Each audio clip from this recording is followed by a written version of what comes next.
nos ayuden los seres superiores a que a que, a que esta clase sea productiva para todos. Hay una beatitud y un poder más allá de nosotros mismos que viene en ayuda de aquellos que están preparados para recibirlo.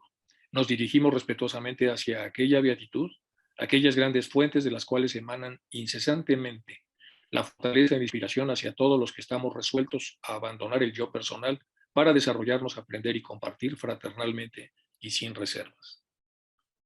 Bueno, pues buenos días a todos. Vamos a empezar entonces ya con lo que sigue. Esta clase de hoy es la ciencia y en la expresión poética de la sabiduría. Es decir, qué tanto de ciencia hay en la poesía. Entonces, se titula esto que estamos recién empezando, es la ciencia de la expresión poética de la sabiduría. Terminamos una obra compleja, estábamos con el Pedigrí of Man, y habíamos avanzado mucho y se quedó ya de tarea para todos en sus logias leer la obra completa y discutirla. Entonces, lo que vimos fue a lo mejor un 20% de esa obra, más o menos. Por ahí de un 20% de la obra fue lo que avanzamos. Bueno, una declaración. La poesía y la ciencia son más similares de lo que pudiera pensarse. Ambas comparten un componente de intuición, exigen un salto al vacío para romper reglas y para llegar a hallazgos inesperados. Se trata de formas tal vez complementarias de interrogar al mundo en búsqueda de nuevas perspectivas. Esta es una declaración muy antigua acerca de la relación que puede existir entre ciencia y poesía. Y estos son nuestros científicos teósofos, y vamos a analizar algunas de las obras de ellos, algunas de los científicos no teósofos y algunos de los personajes que tienen que ver con la poesía. Es decir, todos son buscadores, todos con gran sensibilidad, solo que vamos a tratar de hacer aquí una unión de estos aspectos. Vamos a repasar algo que ya habíamos visto respecto a cómo funcionan las cuestiones en el plano físico y en el hombre interno. Y entonces el tema de las riendas que se toca en algunas alegorías hindúes y se toca en una alegoría occidental, la del Fedro. Entonces, y aquí viene una declaración también de Annie Besant al respecto. Entonces, para escribir una obra semejante a la doctrina secreta, debo mantener mi mente orientada en ese sentido. Tenemos entonces el Ahamkara, que ya lo revisamos, y vimos que los principios empiezan con mente superior, inmediatamente después se crea como capas de cebolla el Ahamkara, e inmediatamente superior el pensador. Queda el Ahamkara entonces a la mitad entre el yo superior y el pensador.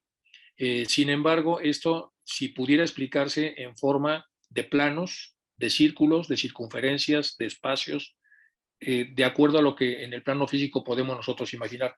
Pero en realidad sabemos que estos son espacios que se compenetran mutuamente, independientemente de quién va primero y quién va después. Entonces, en esta secuencia, el pensador, que es el que tiene las riendas, conserva una relación directa con el ego superior, que aquí está representado, y entonces el ego superior, que sería la parte masculina, el ahamkara, que es la parte femenina, tiene una creación del pensador superior, el pensador inferior, por así decirlo. El pensador inferior, entonces, funciona como fecundador, el ahamkara, como receptor, la mente inferior, el ego inferior, perdón, como el receptor inferior es kama, y entonces se hace un kama manas, es decir, una relación del ego inferior para ponernos un poco técnicos con cómo funciona la mente. Lo que vamos a ver ahora de los poetas es que los poetas, funcionando con intuición e inspiración, vibran en este sentido. Algunos de los científicos, algunos solamente vibran en este sentido, y se supone que todos los teósofos que han generado obras también vibran en este sentido. Entonces, vamos a estar trabajando con estas vibraciones y es donde vamos a contemplar la buena relación que tienen estas mentes. Las deducciones e inferencias asociadas a Kama son diferentes, son poco poéticas, generan normalmente división enemistante, y la parte de arriba generan unión amistosa. Entonces, al final, el resultado final de estas dos cosas va a ser la que va a determinar hacia dónde están corriendo las riendas de la mente. Bueno, hecha esta aclaración, vamos a continuar acá. Y tenemos los diferentes niveles de estados de conciencia. Este es el nivel de la ignorancia, que como está de alguna manera influida por Kama, aparece con el color de Kama, que es rojo. Luego lo que sería la revelación primaria, es decir, la mente inferior tratando de buscar cosas, siendo brutalmente escéptica, pero un poco ya desprendiéndose de la parte de la ignorancia máxima, como el primer nivel. Luego tenemos la revelación secundaria, que este ya es la mente superior. Luego tenemos una zona de interacción y al final tenemos ya la zona búdica y buddhi-atma en la parte más superior de lo que nos está permitido que nosotros podamos desarrollar de conciencia mientras estamos encarnados como humanos. Entonces aquí tenemos ignorancia, revelación primaria, revelación secundaria y lo no revelado.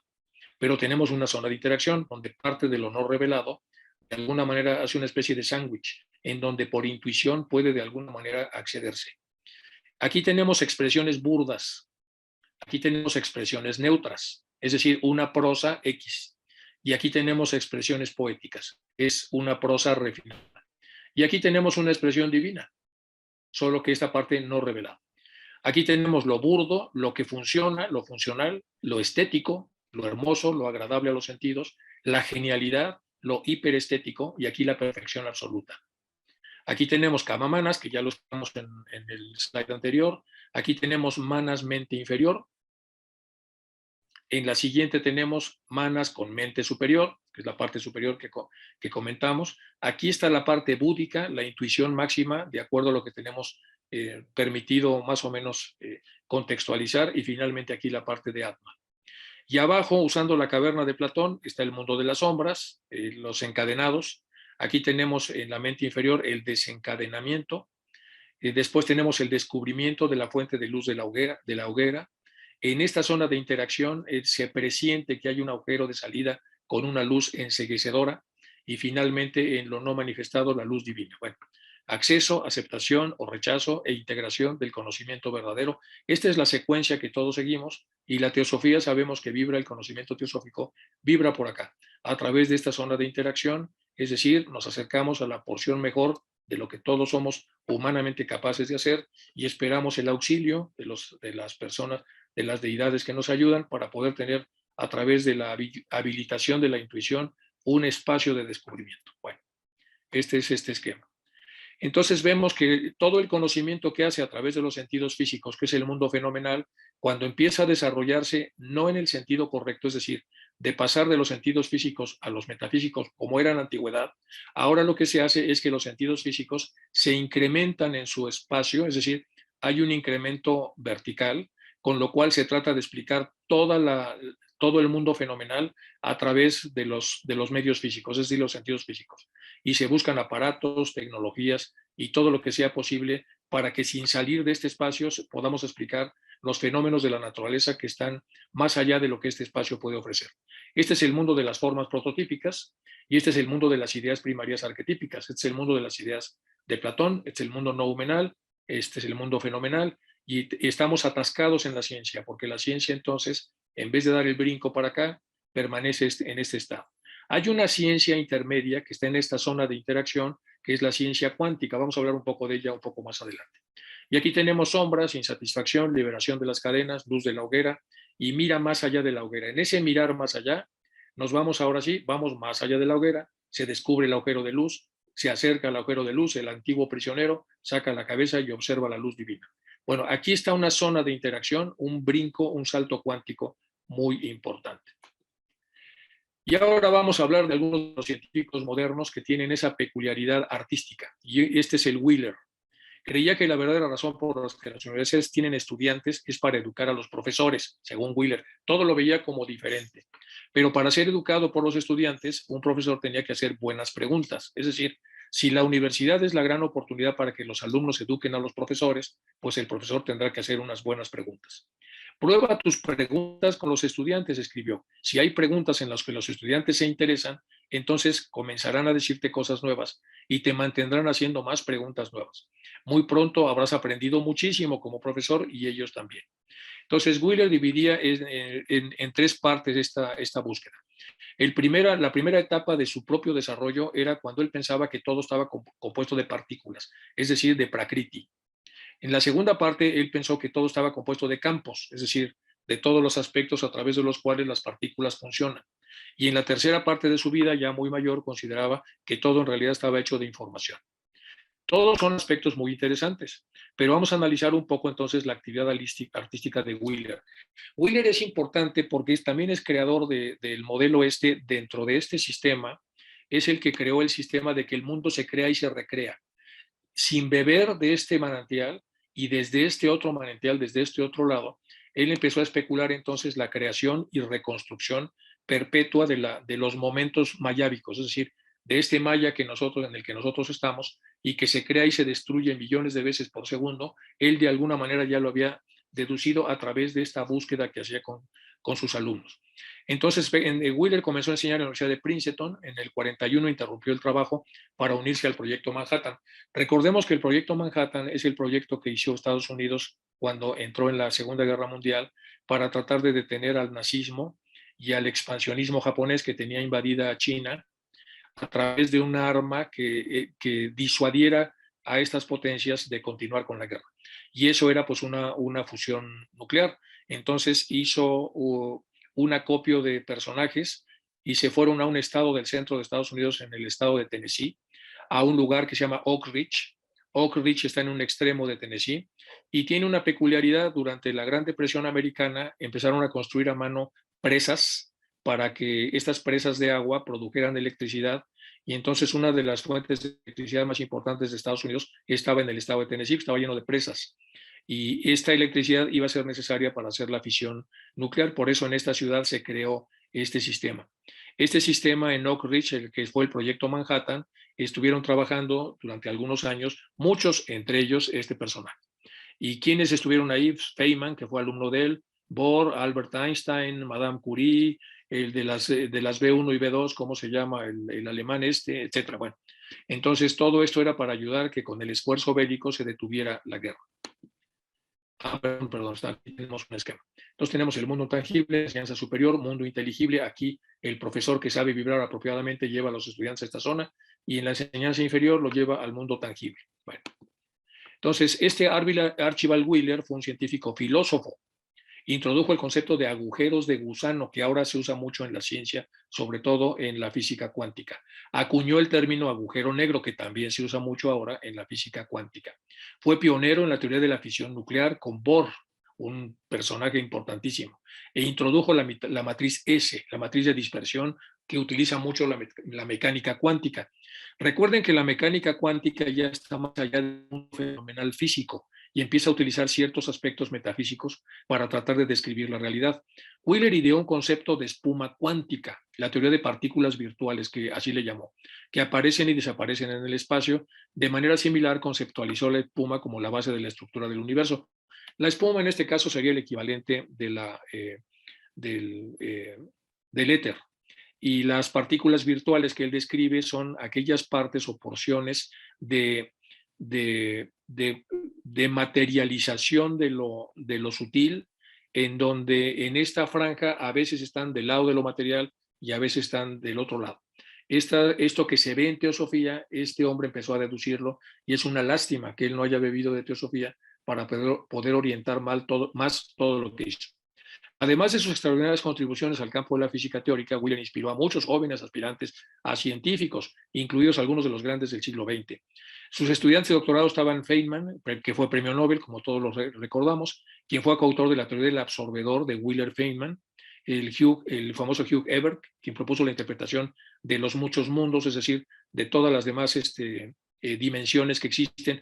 Pero una cosa es diferente hablar de que existen más dimensiones desde la religión, desde la filosofía o desde la especulación, a hablar de estos grandes seres que, teniendo un bagaje brutal de teoría, hacen una síntesis de todas ellas para apoyar la posibilidad de que existan entonces otras dimensiones. De eso estamos hablando entonces cuando hablamos de Ebert. No es algo de ciencia popular que se le ocurrió hablar de eso. Es una persona con mucho bagaje y que, apoyado en el bagaje, hace esta propuesta. Luego tenemos a Kip Thorne, quien predijo la existencia de estrellas supergigantes rojas con núcleos de estrellas de neutrones. Aquí habría que ver el tipo de estrellas que hay. Por ejemplo, nuestro Sol es una estrella tipo C, y así hay una clasificación enorme de estrellas. Entonces, descubrió, por así decirlo, una forma peculiar de estrella no compendiada en las clasificaciones habituales.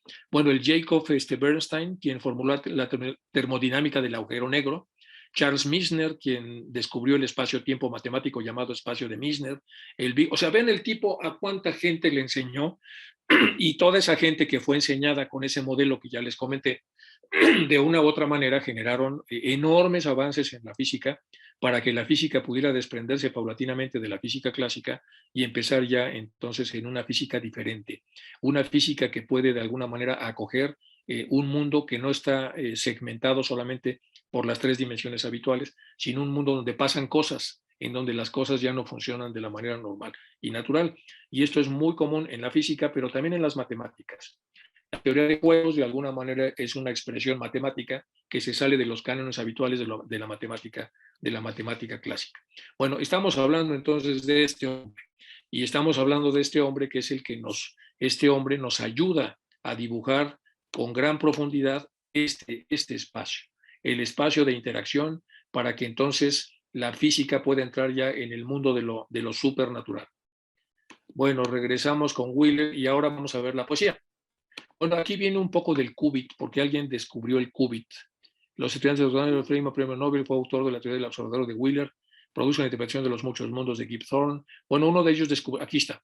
Entonces, Benjamin Schumacher, quien inventó el término qubit, y es conocido por la comprensión de Schumacher, así se llama su teoría. ¿Qué es el qubit? Este es muy interesante, por eso los puse aquí del inglés, quantum bit o qubit. Es un sistema cuántico en 2 estados propios que puede ser manipulado arbitrariamente. Es decir, algo que puede existir doblemente en un mismo espacio-tiempo. Solo puede ser descrito correctamente mediante la mecánica cuántica, porque la mecánica clásica no es posible. O estás en un espacio o no estás en un espacio. Y solamente tiene 2 estados bien distinguibles mediante medidas físicas. También se entiende por qubit la información que contiene ese sistema cuántico de 2 posibles estados de existencia. En esta aceptación, el qubit es la unidad mínima y por lo tanto constitutiva de la teoría de la información cuántica. Es un concepto fundamental para la computación cuántica y para la criptografía cuántica. El análogo cuántico de lo que es un bit en informática sería el bit informático, que eso ya es del mundo clásico, pero vean ustedes la enorme complejidad del descubrimiento entonces de Schumacher. Y ahora vamos con la poesía. Amado Nervo. Esta poesía se llama El Mago. Yo marcho, me muevo, y un tropel de corceles piafadores va golpeando tras de mí, galopando.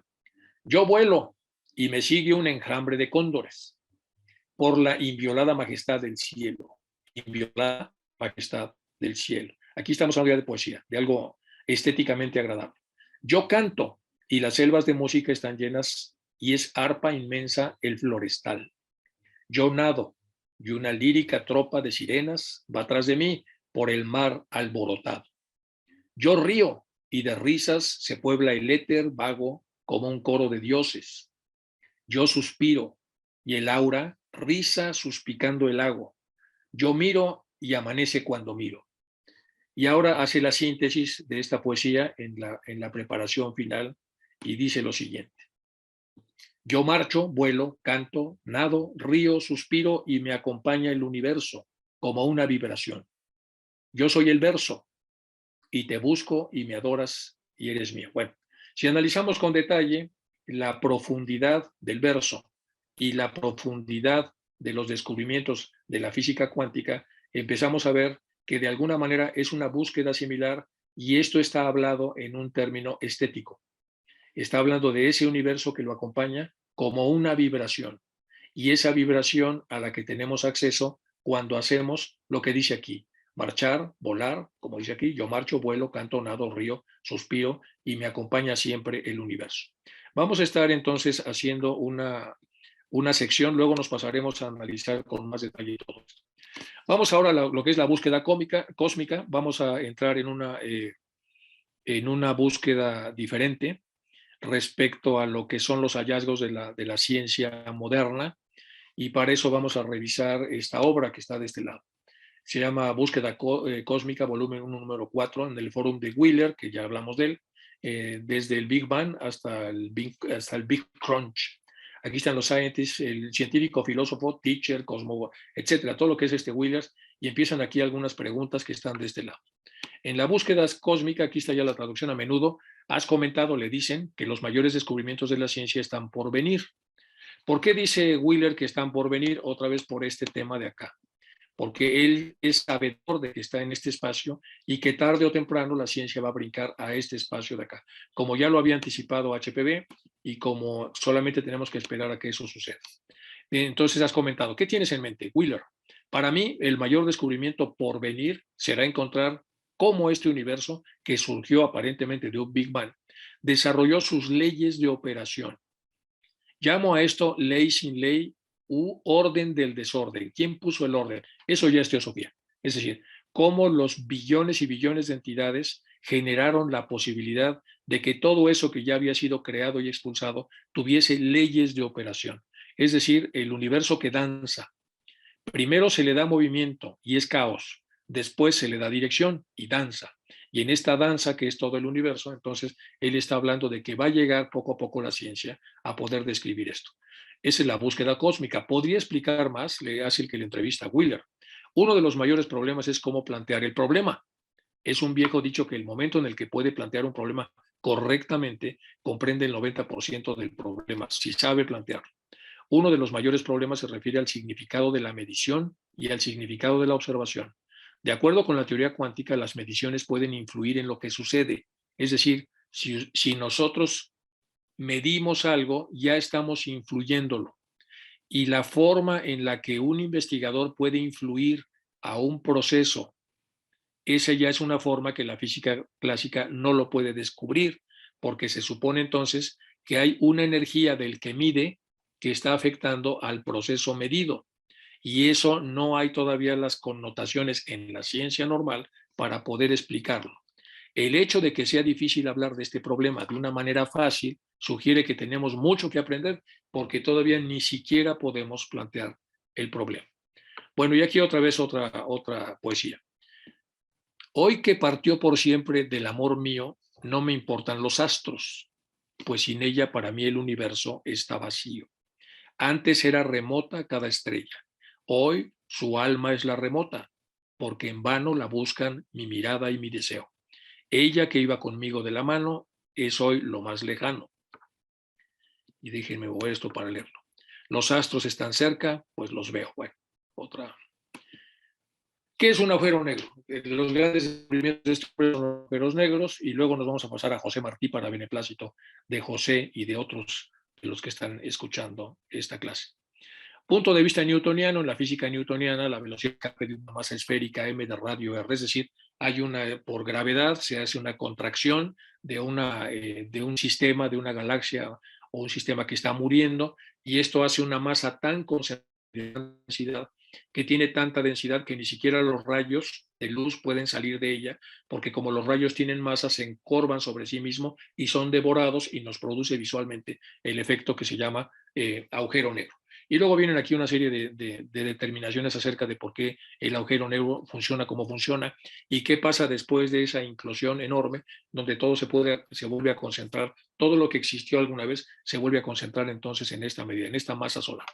Para eso hay varias mediciones, por ejemplo, lo que es una masa solar de lo que se llama densidad crítica, que siempre está por encima de lo que es la densidad nuclear que todos conocemos. Es decir, es mucho más sofisticado poder entender esta masa de lo que nosotros suponemos a través de lo que es la visibilidad terrestre de lo que es la física en este sentido. Bueno, vamos a dejar esto técnico y nos pasamos a José Martí. Dice, siempre que hundo la mente. Siempre que hundo la mente en libros graves, la saco con un haz de luz de aurora. Yo percibo los hilos, la juntura, la flor del universo. Yo pronuncio pronta a nacer una inmortal poesía. No de dioses de altar ni libros viejos, no de flores de Grecia repintadas con menjurjes de moda, no con rastros de rastros, no con lívidos despojos se amansará de las edades muertas, sino de las entrañas exploradas del universo, surgirá radiante con la luz y las gracias de la vida. Para vencer, combatirá primero e inundará la luz como una aurora. Bueno, ya poco a poco en las logias ustedes podrán emparentar entonces lo que está diciendo acá de visibilidad profunda a través de la intuición y lo que hace la ciencia de visibilidad profunda a través de las deducciones físico-matemáticas. Y luego hay un libro muy recomendable para el que quiera meterse con más fuerza en esto, se puede bajar de internet, se llama, es una introducción a las lecturas de lo que son los agujeros negros en termodinámica. Es un libro clásico sobre los agujeros negros y bueno, ahí se explican un montón de cosas, dado que es uno de los enormes descubrimientos y enormes misterios que existen en la física moderna. Y aquí está la única solución al vacío estacionario con un horizonte, es la solución de Kerr. Aquí se parametriza la masa total y el momento angular, incluyendo un campo electromagnético. Esto es complejo, pero le puse entre paréntesis las definiciones para que se pueda entender. La métrica de Kerr o geometría de Kerr describe la geometría del espacio-tiempo vacío alrededor de un agujero negro simétrico, axialmente sin carga, giratorio en un horizonte de eventos cuasi esféricos. La métrica de Kerr es una solución exacta a las ecuaciones de campo de Einstein de la relatividad general. Ven ustedes que mucha de la teoría de gravitación en las teorías de Einstein han tratado de comprenderse con mayor profundidad, es decir, de demostrarse o de no demostrarse, muchas se han demostrado, y entonces se hacen expresiones mucho más sofisticadas de lo que Einstein en un momento dado pudo comunicar. Entonces, el campo de Einstein de la relatividad general, estas ecuaciones son totalmente no lineales, lo que hace que las soluciones exactas sean muy difíciles de encontrar. Entrar en la no linealidad es otra vez entrar en esta frontera entre la física clásica y la física cuántica.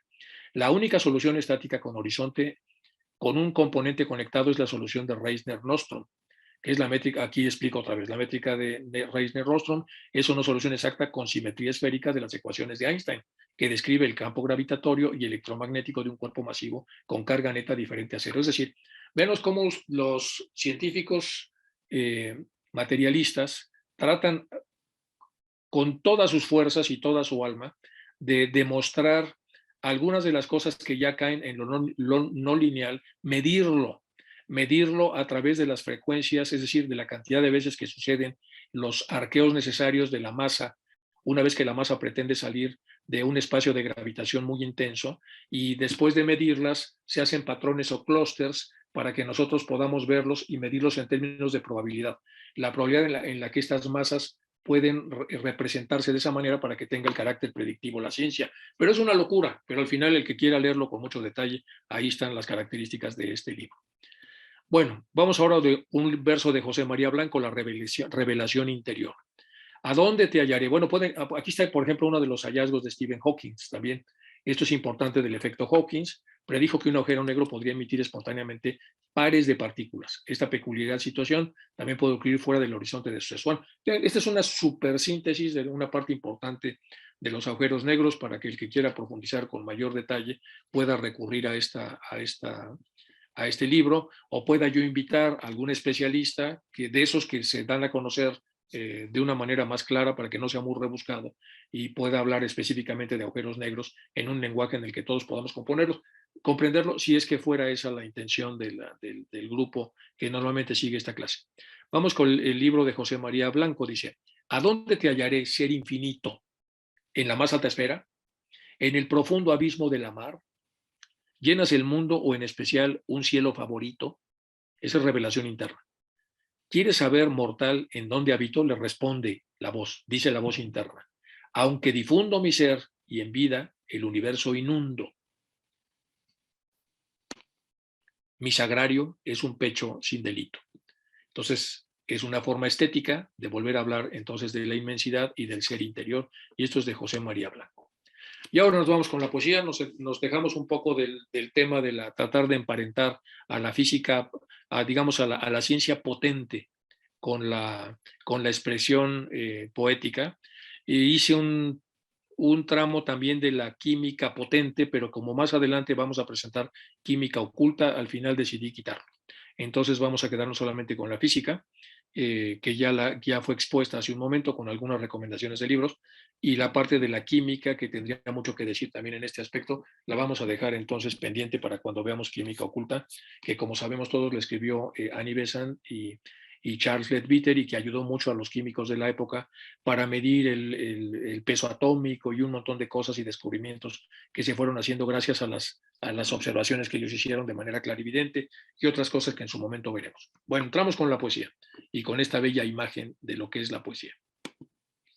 Y vamos a escoger un poeta, filósofo profundo como Wheeler, de otra época, de otro momento artístico, buscador, incansable, y entonces seleccionó a Ralph Waldo Emerson, probablemente el filósofo más influyente de Estados Unidos del siglo XIX.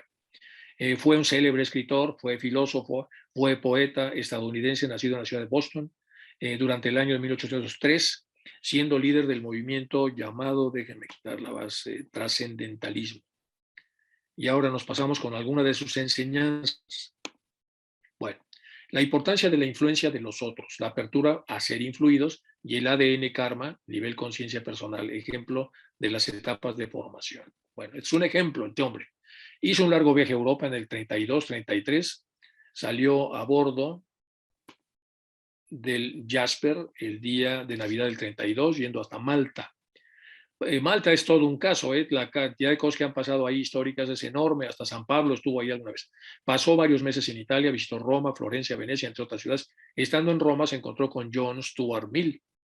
Son esos sabios que en Estados Unidos no habían en esa época, quien le dio una carta de recomendación para conocer a Thomas Crail.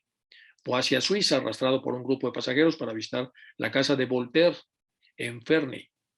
Protestando todo el camino por el desprecio de su memoria, se detuvo en París, una especie de Nueva York ruidosa y moderna, según él, donde visitó el Jardín des Plantes, el Museo de Historia Natural parisino, que en aquel entonces estaba a la par casi del británico. Se vio realmente conmovido por la organización de las plantas, de acuerdo con el sistema de clasificación de Jussot. Los franceses en aquel entonces, en estos museos, tenían una enorme taxonomización que hasta la fecha puede verse. Por supuesto, en la actualidad yo considero que el británico, el de historia natural, es un poco superior al francés, aunque esa es una barbaridad y es una opinión personal, pero aquí se ve una clasificación enorme de todas las plantas, en todas sus formas, en todas sus dimensiones, con todas sus edades, historias, los lugares donde están las rocas, o sea, es una se ha taxonomizado la naturaleza de una manera brutal en estos dos, específicamente en estos dos museos. Se vio realmente conmovido por la organización de las plantas, de acuerdo con el sistema de clasificación de Jussot, y por la forma en la que todos los objetos estaban relacionados y conectados, como dice Richardson. El momento de Emerson de penetración de las interconexiones de las cosas del Jardín des Plantes fue un instante de una intensidad casi visionaria que lo llevaron lejos de la teología y lo arrastraron a la ciencia. Bueno, lo que dicen algunos de los biógrafos de este hombre increíble. Ahora vamos a ver las cosas que dice. Como es un scholar, es una persona con enorme profundidad, con un gran desarrollo y una enorme sensibilidad, hizo frases y tiene muchas frases y muchas muy buenas que se prestan a una gran reflexión. El acopio de frases de este hombre es monumental. Entonces, bueno, conocí a Walt Whitman, o sea, es un hombre que se puso en contacto con mucha de la gente más relevante de su época.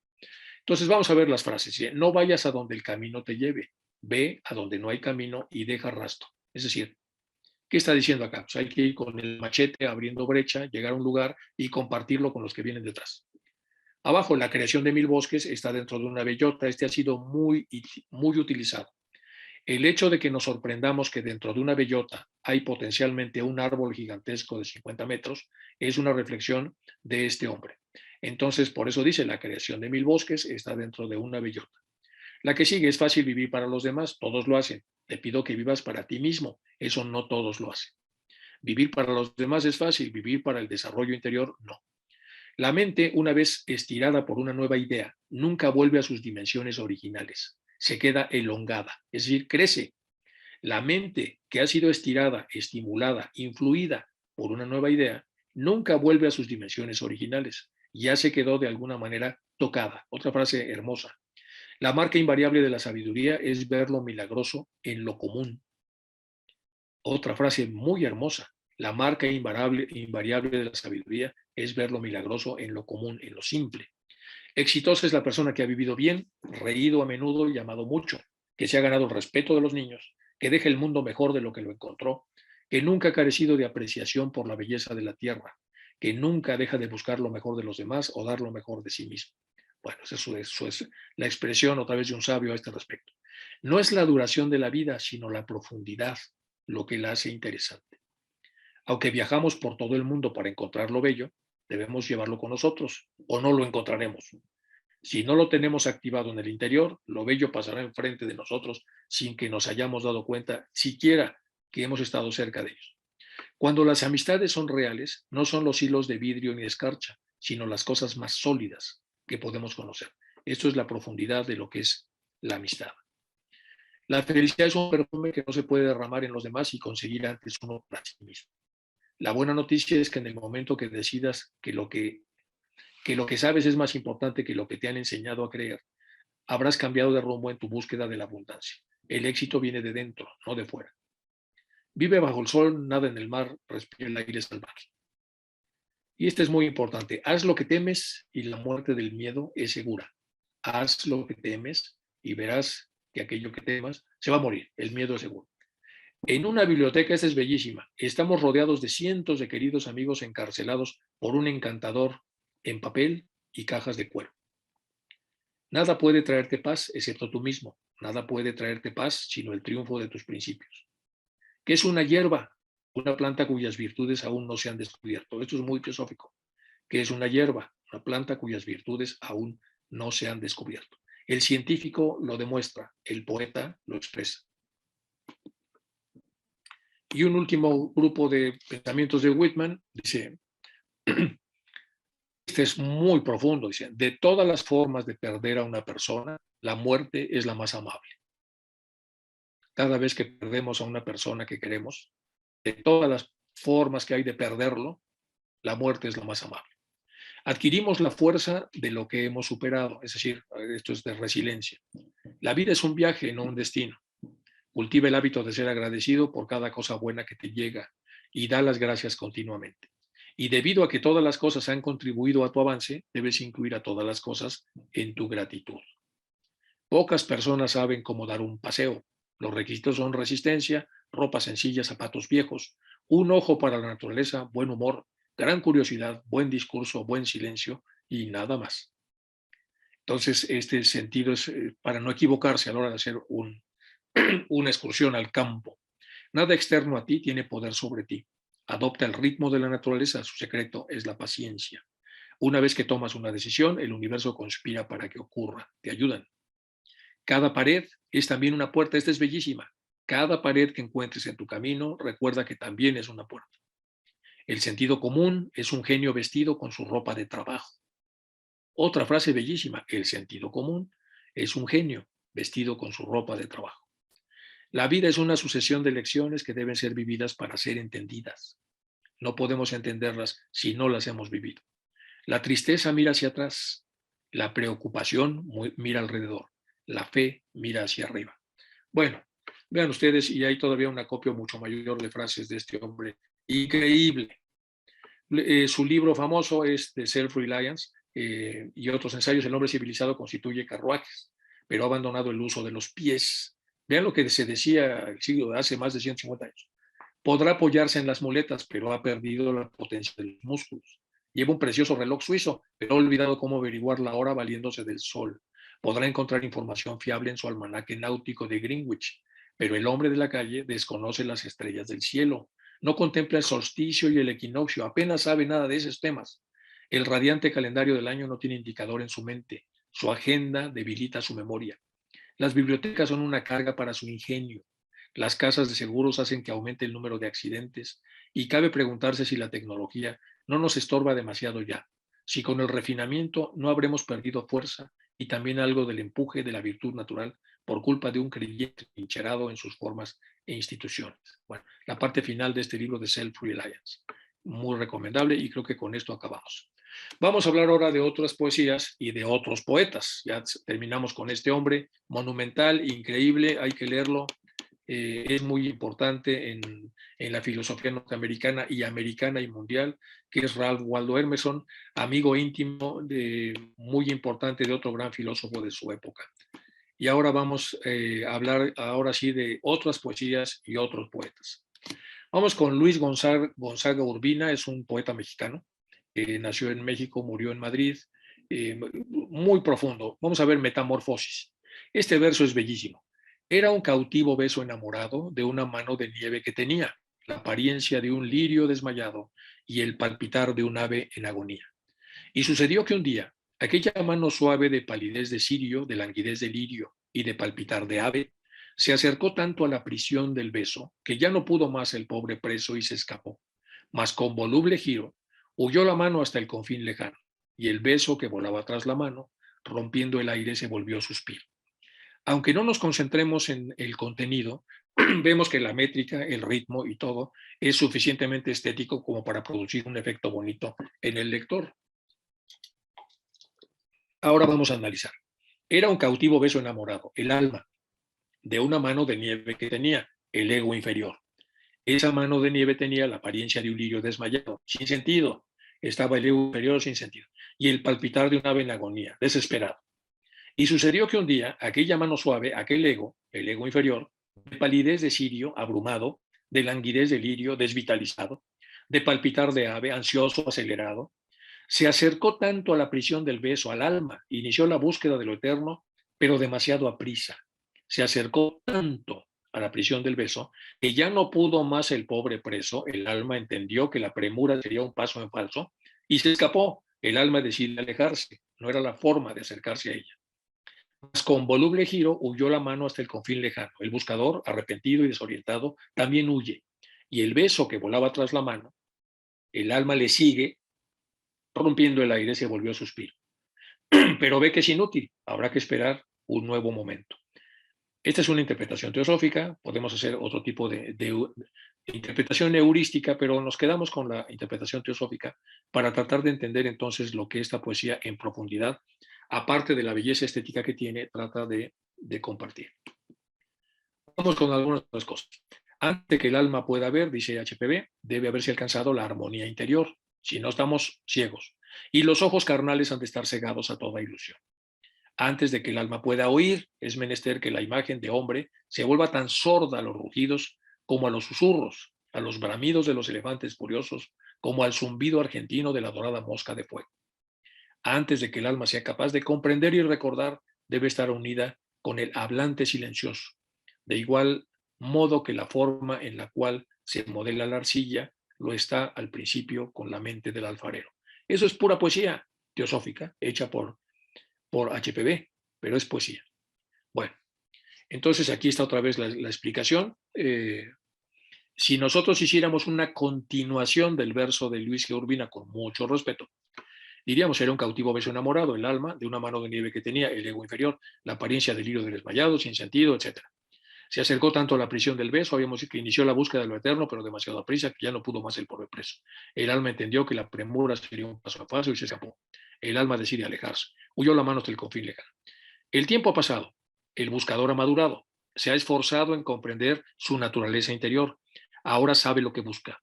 Ha alcanzado la armonía interior y ha conseguido que sus ojos carnales estén cegados a toda ilusión. Y podemos construir entonces una continuación. Aquella mano suave, el ego inferior, de palidez de cirio, meditativa, con languidez de lirio, concentrada, de palpitar de ave, tranquila. Ahora armonizada y serena, se acercó nuevamente a la prisión del beso, que ya no pudo más el pobre preso. Vuelve a buscar al alma. El alma entendió que el buscador está listo y se mantuvo en su sitio. El alma le espera. Ya no hay un voluble giro para huir al confín lejano. Se mantiene en su sitio, el alma le espera. La mano entonces le contempla, el buscador suspira de alivio y el beso vuela hacia la mano. El alma se acerca al buscador. Rompiendo el aire, se funden en un abrazo, mano y beso. Bueno, esto no tiene nada de estética pero es una reflexión de lo que sería la continuación de la interpretación heurística que hicimos de este verso. Vamos ahora con otro que fue teósofo, que es el famoso Amado Nervo. Nació en Jalisco, en México, y murió en Montevideo. Es conocido como Amado Nervo y pues pertenece al movimiento modernista, con un montón de logros en toda su historia, y además era teósofo. Y este es conocidísimo, es uno de vida nada me debes, muy cerca de que muera, de mi ocaso yo te bendigo vida, porque nunca me diste ni esperanza fallida, ni trabajos injustos, ni pena inmerecida, porque veo al final de mi rudo camino que yo fui el arquitecto de mi propio destino, y si extraje la miel o la hiel de las cosas fue porque en ellas puse hiel o mieles sabrosas. Cuando planté rosales coseché siempre rosas. Cierto, a mis lozanías va a seguir el invierno, mas tú nunca me dijiste que mayo fuese eterno. Hallé sin duda largas las noches de mis penas, mas no me prometiste tan solo noches buenas. Y en cambio tuve algunas santamente serenas. Amé, fui amado, el sol acarició mi faz. Vida, nada me debes, vida, estamos en paz. Bueno, entonces muy cerca de mi ocaso, yo te bendigo vida, karma, vida, porque nunca me diste ni esperanza fallida, ni trabajos injustos, ni pena inmerecida. Karma. Solo cosas en otras vidas. Porque veo al final de mi rudo camino que fui el arquitecto de mi propio destino. Puro karma, rudo y duro. Es, una, es, una, es un verso dedicado al karma. Bien.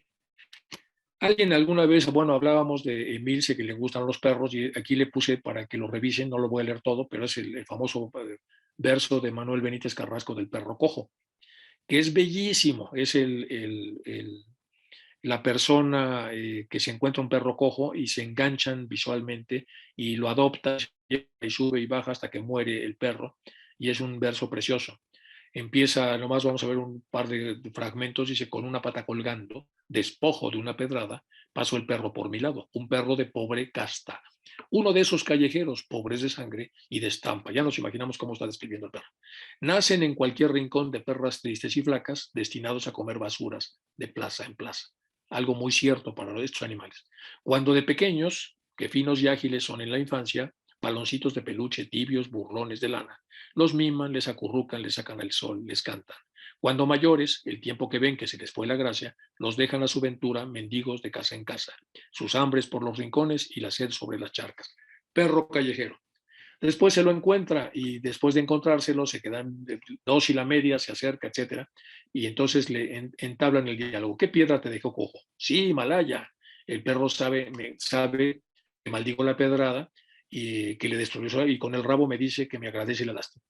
Pero tú no te preocupes, ya no de faltarle nada. Yo también soy callejero, aunque de distintas plazas, y a patita coja y triste voy de jornada en jornada. Las piedras que me tiraron me dejaron coja el alma, dice el homeless que es el personaje. Y al final, pues están juntos y conviven juntos hasta que se mueren. Y entonces fueron muchas hambres, mucho peso en esas tres patas. Y una mañana en el huerto debajo de mi ventana lo encontré tendido frío como una piedra mojada. El duro musgo de pelo con el rocío brillaba. Ya estaba mi pobre perro muerto de las cuatro patas. Antes de morir le dijo que cuando se muriera se iba al cielo de los perros, donde San Roque le iba a recompensar su sufrimiento en esta vida con una muleta de plata. Hacia el cielo de los perros fue, anda que te anda, las orejas, etcétera. El portero y dueño del cielo, San Roque, en la puerta estaba. Ortopédico de mimos, cirujano de palabras, bien surtido de intercambios con que curar viejas taras. Para ti, un rabo de oro, le dijo a uno de los perros. Para ti, un ojo de ámbar. Tú, tus orejas de nieve. Tú, tus colmillos de escarcha. Según los perros, lo que habían sufrido les iba dando ciertas recompensas. Y tú, y mi perro le reía, tu muleta de plata. Y termina de una manera increíble. Ahora sé por qué esta noche agujereada.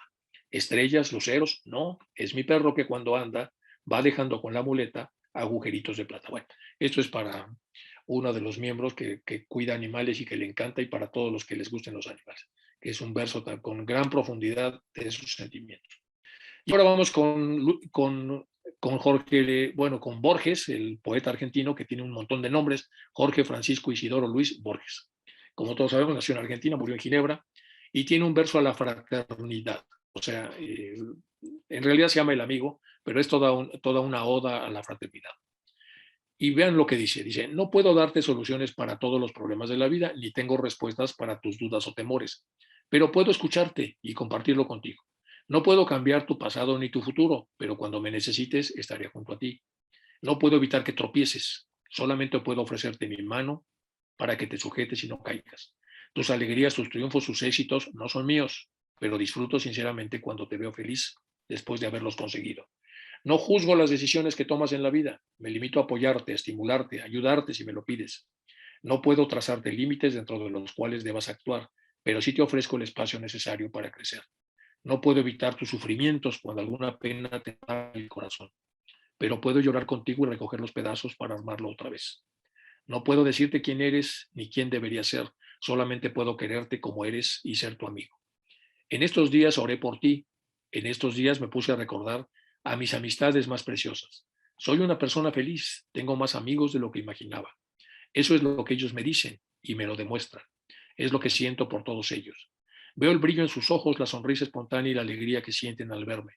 Y yo también siento paz y alegría cuando los veo, cuando hablamos, sea que en la alegría o sea en la serenidad. En estos días pensé en mis amigos y amigas. Entre ellos apareciste tú. No estabas arriba ni abajo ni en medio. No encabezabas ni concluías la lista. No eras el número uno ni el número final. Lo que sé es que te destacabas por alguna cualidad que transmitías y con la cual, desde hace tiempo, se ennoblece mi vida. Tampoco tengo la pretensión de ser el primero, el segundo o el tercero en tu lista. Basta que me quieras como amigo. Entonces entendí que realmente somos amigos. Hice lo que todo amigo. Oré y agradecí a Dios por ti. Gracias por ser mi amigo. Es una oda para mí a la fraternidad, es un verso bellísimo de un autor pues, sumamente profundo que todos conocemos, que es de Borges. Sor Juana Inés de la Cruz, ya la conocemos, es toda una erudita del tema de la poesía que escribió. Las redondillas son la más común de ella, pero veamos un poco lo que ella escribía. Bueno, nace en México en la época de la colonia, en 1648, y muere en la Ciudad de México. Bueno, de hecho, nace en un pueblo, pues. Y ya saben que se metió como religiosa para tener acceso a los libros porque estaban prohibidos en aquella época para las mujeres. Y después pues, se convierte en una autora muy prolija. Mira cómo el cuerpo amante, rendido a tanto tormento, siendo en lo demás cadáver, solo en el sentir es cuerpo. Vamos a ver con calma. Mira cómo el cuerpo amante, rendido a tanto tormento, siendo en lo demás cadáver, solo en el sentir es cuerpo. Está hecho polvo, solamente siente. Mira cómo el alma misma aún teme en su ser extento, que, que quiera el dolor violar la inmunidad de lo eterno, que quiera el dolor violar la inmunidad de lo eterno. Ay, mi bien, ay, prenda mía, dulce fin de mis deseos, ¿por qué me llevas el alma dejándome el sentimiento? Mira que es contradicción que no cabe en un sujeto tanta muerte en una vida y tanto dolor en un muerto. Hay que analizarlo con cuidado porque ella también era especialista en retruécanos y los retruécanos hablan de estas contradicciones que se resuelven a sí mismas a través del propio relato. Bueno, y esto es la parte entonces de poesía. Como verán, sí hay una simetría entre la parte poética, entre la parte científica y la parte teosófica. Entonces, ahora nos vamos a pasar a la ciencia del estudio del sí mismo, dejamos atrás la poesía y vemos que hay mucho de poesía en La voz del silencio y muchas otras obras que poéticamente expresan la enorme sabiduría que tiene la teosofía para todos nosotros. Haciendo esta conclusión de esa primera parte, ahora nos vamos a la ciencia del estudio del sí mismo y vamos a hablar del famoso caso de Milarepa. ¿Desde qué tan bajo se puede reiniciar el camino hacia la luz? O sea, ¿hasta dónde podemos estar debajo antes de empezar el camino hacia la luz? Bueno, esto es un pensamiento de Emerson como introducción para poder entrar en esta temática. Abandonamos la poesía, hacemos nos dan un pequeño sorbete como en los restaurantes para cambiar un poco el sabor y entrar entonces en otro tema. Bueno, de cerca nos toca aquella antigua fábula de la esfinge que sentada junto al camino proponía enigmas a los viandantes y devoraba a quien no lo resolvía. ¿Se acuerdan ustedes eh, este, en la famosa tragedia de Edipo de Tebas? Porque, ¿qué es nuestra vida sin una interminable bandada de alados sucesos? En copiosa variedad sobrevienen y proponen enigmas a la mente humana. Los incapaces de resolver acertadamente a las enigmáticas preguntas de los sucesos se esclavizan a ellos. Los sucesos nos abruman, nos tiranizan y hacen de ellos hombres rutinarios. Los llamados sensatos, en quienes la servil sumisión a los hechos extinguió hasta la última chispa de aquella lucha por la cual el hombre es verdaderamente hombre.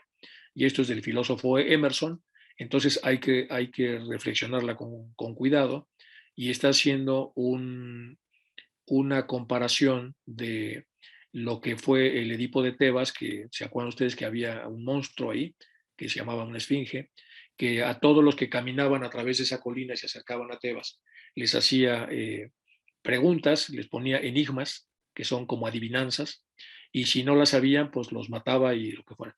Y luego cuando llega Edipo, Edipo le contesta la famosa, ¿se acuerdan? Bueno, vamos a hacer un poco de historia, se acuerda bueno, le resuelve el enigma porque la esfinge le pregunta que cuál era el único animal que al principio en la mañana andaba en cuatro patas, al mediodía en dos y en el atardecer en tres.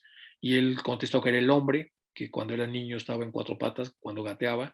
Después al mediodía estaba en bipedestación y en la última parte de su vida estaba con bastón en tres patas. Entonces la esfinge se siente descubierta y bueno, así empieza ese verso. Y es lo que está usando aquí como introducción a lo que realmente va a decir.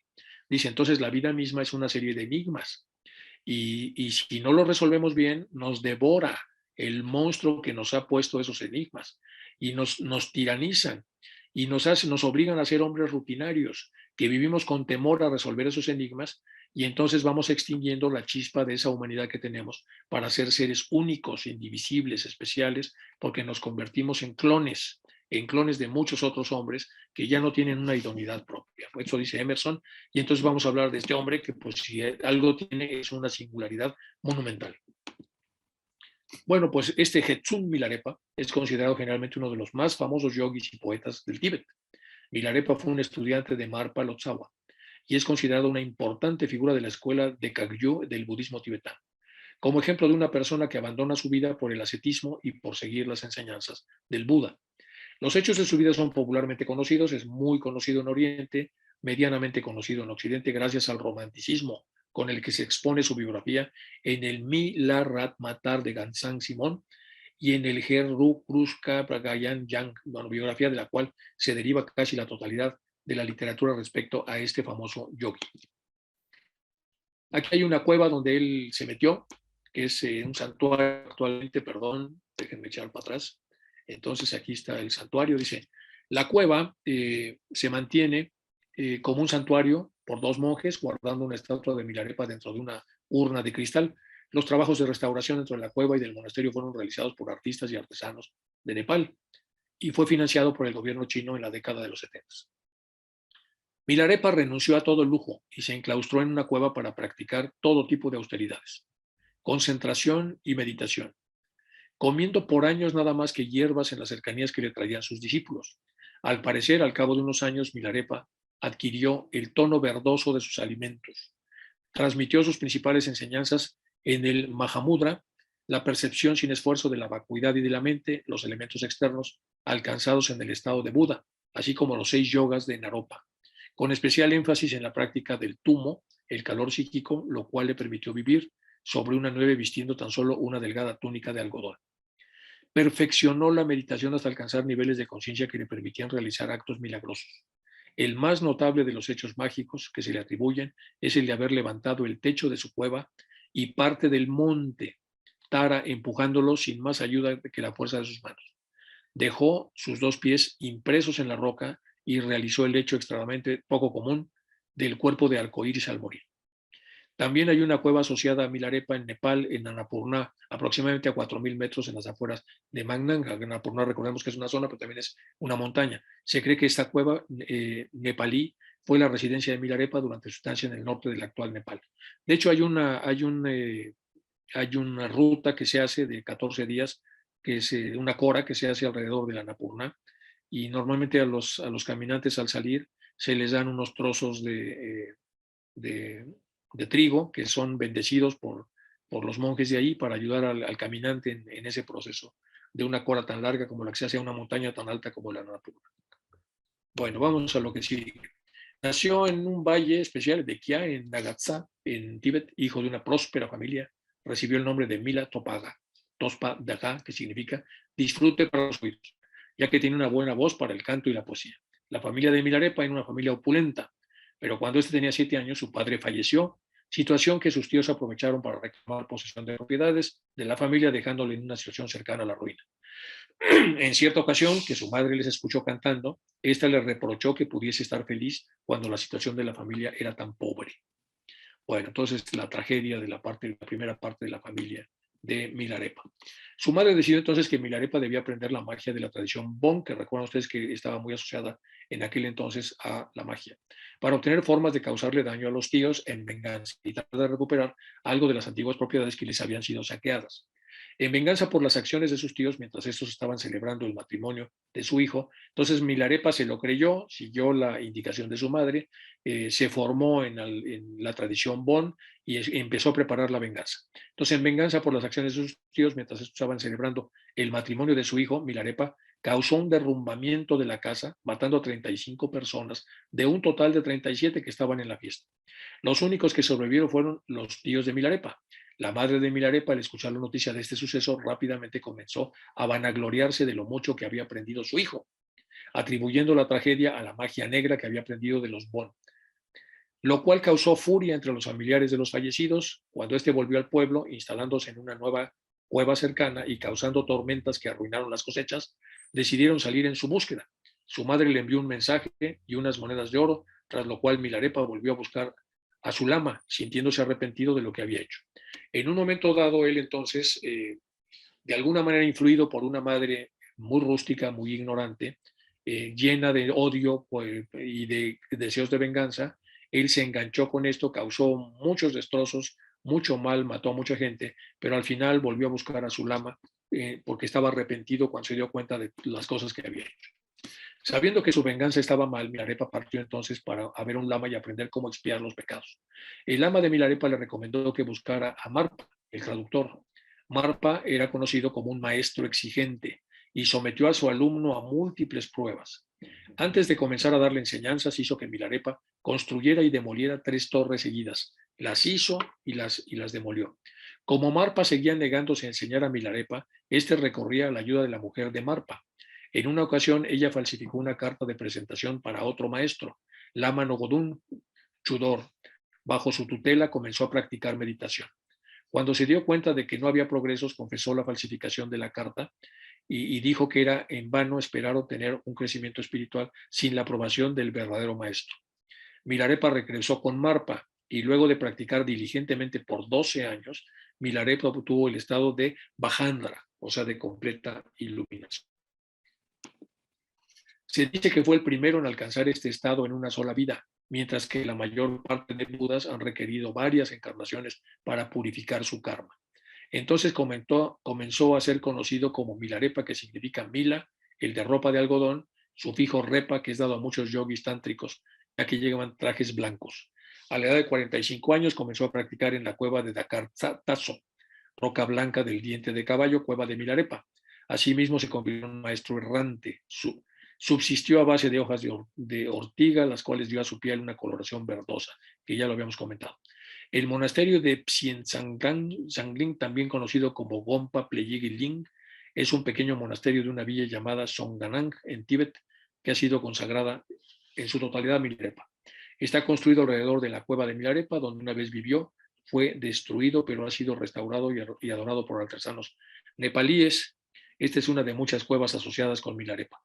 En la época de la invasión, saben que China destruyó pues, prácticamente todos los monasterios, pero luego los reconstruyó, con lo cual todavía son susceptibles de ser visitados ya en el formato de reconstrucción y solo con el 10 o el 12% de la población de monjes que en alguna ocasión llegó a existir.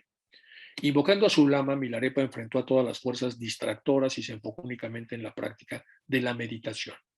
Logró hacerlo. Su cuerpo se debilitaba por la falta de comida nutritiva. Milarepa invocó a su lama con gran intensidad. En un sueño le aparecieron practicantes femeninas y mostraron los métodos para unir el cuerpo, habla y mente a través de posturas yógicas, hasta que el gozoso color del tumo surgiera. Seguidamente un éxtasis y calor externo comenzó a ascender en su cuerpo. Transcurrió un año entero en meditación virtualmente sin distracciones. Entonces surgió la necesidad de refrescarse a sí mismo y abandonando su solitaria residencia, Mila entonces recalcó su voto y se llenó de coraje a sí mismo con una canción. Esta canción entonces se dice lo siguiente: noble Minarepa, puede esta canción ser un recordatorio y tu ayuda. Tú has recortado con la multitud y su charla placentera. Nos permitas pensamientos divagantes, deja la mente estar tranquila. Si los permites, sucumbirás a los pensamientos insanos. No te distraigas, no te distraigas. Estate atento. Si estás distraído, tu devoción será arrastrada por el viento. No abandones, no abandones, quédate donde estás. Si abandonas, tus pies tropezarán contra una piedra. No busques placer, sino contrólate a ti mismo. Busca placer. Buscar placer no tiene ningún propósito. No duermas, no duermas, medita. Si duermes, los 5 venenos de la corrupción te sobrecogerán. La canción es muy bella, habla de lo que no debe hacer, de lo que sí debe hacer y habla del conflicto enorme entre el ego inferior que quiere deshacerse de estas rutinas y el ego superior que trata de mantenerlo en la búsqueda permanente. Bueno, entonces esta es una de tantas cosas. Aquí hay muchos como detalles importantes. Una es el hecho de cómo se puede sobrevivir a través de la invocación de una serie de posturas que ya se dijo en la parte de arriba, posturas yógicas, que hasta son posturas complejas en donde se puede a través de dichas posturas hacer el metabolismo, para hablar en términos modernos del cuerpo y los requisitos que tengan, puedan ser sustituidos por la propia postura y la energía que surge del propio cuerpo a través de estos, sin necesidad de una alimentación tal como la conocemos ahora. Y lo segundo es una canción en forma casi mántrica, en donde la persona hace una enorme reflexión de lo que debe hacer y de los peligros de dejar hacerlo, si es que decidiera hacerlo. Y repite 2 veces, está atento, está atento. Siempre las cosas que debe hacer son repetidas 2 veces. Bueno, pues esto es entonces el caso de Milarepa, y Milarepa entonces alcanzó la iluminación a pesar de haber tenido una situación enormemente complicada en donde pues causó la muerte de mucha gente y generó pues una serie de problemas que todos de alguna manera ya los hemos referido. Esta parte entonces tiene que ver con la ciencia del desarrollo del sí mismo. Nos faltó nada más este último punto, dice, habiendo fortalecido esa resolución, Milarepa meditó noche y día por 3 años más. Cada año consumía un saco de cebada y nada más. Cuando todo esto se le acabó, Mila encontró que se podía mantener a base de una sopa elaborada de ortigas, que crecían justo en la entrada de su cueva. Desnudo y sin ningún otro tipo de comida, su pelo se volvió gris. Su pelo era como un esqueleto y la piel se le tornó verdosa.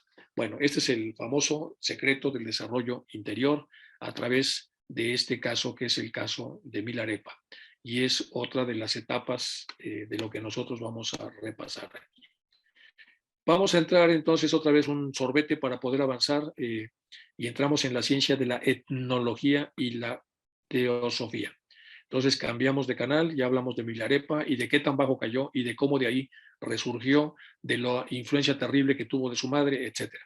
Y ahora nos vamos a pasar a ver una ciencia social que es la etnología, que normalmente pertenece a la antropología cultural. Bueno, vamos a ver entonces a qué se refiere este tema. La etnología es toda una ciencia, ya acuérdense que ya cambiamos de tercio, estamos ahora en otro tema de ciencia que estoy tratando de acelerar para poder empezar ya con el tema de los Mahatmas, que ya lo tengo más o menos preparado para empezar para empezar a trabajar ya con todos ustedes con el contenido de, esta, de los maestros. Bueno, vamos con la etnología. Es la ciencia social que estudia y compara los diferentes pueblos y culturas del mundo antiguo y actual. Se estudian los pueblos, sus costumbres, etc. Algunos autores la consideran una disciplina y método de investigación de la antropología. Algunos autores, pues, prácticamente todos, es una rama de la antropología. La etnología estudia sistemáticamente y busca establecer relaciones comparativas entre las características de los diferentes pueblos humanos, desde diferentes aspectos, como cuáles. La diversidad cultural, la etnología concibe la cultura como una pluralidad en oposición a la naturaleza. Así, el estudio de la cultura obliga al análisis de las relaciones que unen y las que separan a ambas dimensiones en sociedades humanas, y también esclarecer lo que es universal en el hombre y lo que es arbitrario en el comportamiento, generando una reflexión sobre los nexos que unen a las leyes naturales con las reglas culturales. Se estudia el parentesco entre las diferentes sociedades y sus influencias y la organización familiar, sistemas sociales y políticos. Bueno, esta es la famosa... ¿Por qué estamos viendo etnología? Bueno, el objetivo fundamental de la etnología podría entenderse como la descripción y comparación de las diferentes culturas humanas con el propósito de entender y registrar la diversidad propia de nuestra especie. En este sentido, es un objetivo muy antiguo que muy distintas culturas abordaron en su momento. Por ejemplo, en la Grecia antigua del geógrafo historiador Heródoto, multiconocido, estudió las diferencias y contrastes de los griegos y persas o egipcios. La diferencia es que la etnología actual aspira a hacerlo mediante técnicas dotadas de validez científica, es decir, universales. Y aquí puse un artículo latino donde se habla de eso, es una investigación etnográfica sobre experiencias de trabajo infantil en el noreste argentino. Este es un estudio etnográfico totalmente. Artículo se recibió en febrero y entonces, y es Ethnographic Research on the Child Labor, bueno, es etnología, pues. Y aquí aparecen varias cosas para ver la definición de la propia etnología.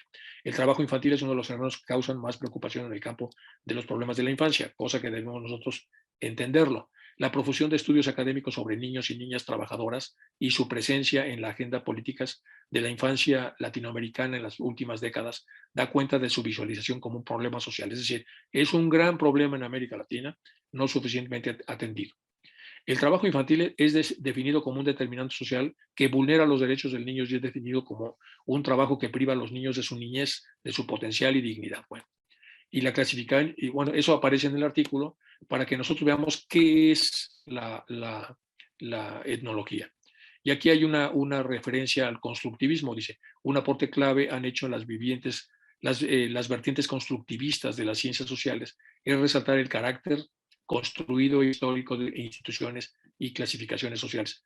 Una mirada antropológica de la infancia supone así problematizarla y encontrar su carácter diverso e histórico. Bueno, y aquí viene lo que es el constructivismo, una corriente pedagógica basada en la teoría del conocimiento, que postula la necesidad de entregar al estudiante las herramientas necesarias que le permitan construir sus propios procedimientos para resolver con su ingenio su propia situación problemática. Bueno, esto es nada más para que veamos cómo se reporta lo constructivista. Hay más de esto, hay más de este artículo que lo voy a dejar para que en las logias lo repasen y lo vean y puedan beber acerca de la definición en la práctica de lo que se hace en un estudio etnográfico.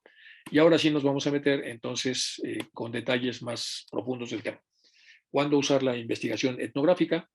En desarrollar una comprensión del problema, por lo tanto, no tiene estudios realizar estudios etnográficos al comienzo de un producto, de un proyecto. Los métodos etnográficos también podrían utilizarse para evaluar una propuesta de solución cuando hay un problema, como ya vimos, como el caso de la fuerza laboral infantil, pero su verdadero valor proviene del desarrollo de una comprensión temprana de los problemas de estudio.